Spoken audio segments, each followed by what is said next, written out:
Sa obhetong mas maging ligtas asin mas matrangkilo ang syudad nin Tabaco, piglansar kan Tabaco City Police Station sa pangingenot kan bagong hepe kan Hipatura na si Police Lieutenant Colonel Edmundo Cirillo Jr. ang Tabaco Bantay Kaligtasan o Tabac Program.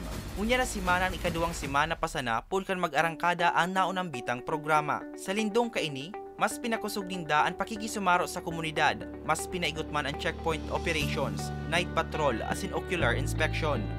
Sigun sa hepe, puon ka na uminarangkada ang programa, buminabaan insidente nin panhahapon sa syudad. Okay, actually na lesson na talaga siya.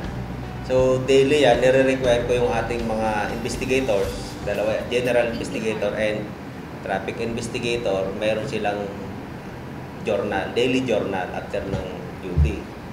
So wala tayong na-record na theft and robbery case simula ng August 22 until now.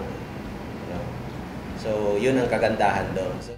Dugang pa niya, igwaman sindang Tabac Motor Cops na naglilibot sa syudad urog ng tuyong mga alanganin na oras.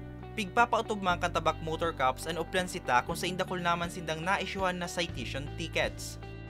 So, magtutuloy-tuloy yan. Huwag tayo magsasawa. Kasi, sabi ko nga sa kanila, nandito kayo sa sarili nyong tayo, kasi ako taga rito rin, sa sarili nating lugar. So, i-maximize natin lahat ng pwede natin gawin. Sipag sa pagsiservisyo gawin natin kasi sarili natin ang pinaglilingkuran natin. Si Police Lieutenant Colonel Cirillo ang dating hepe kan Daraga Municipal Police Station.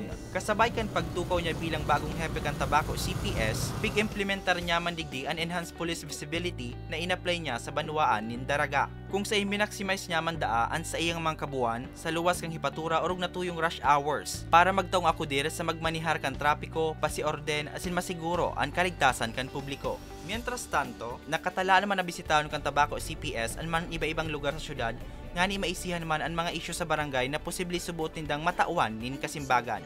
Para sa mga baretang tatak Bicol, Hercules Barbacena.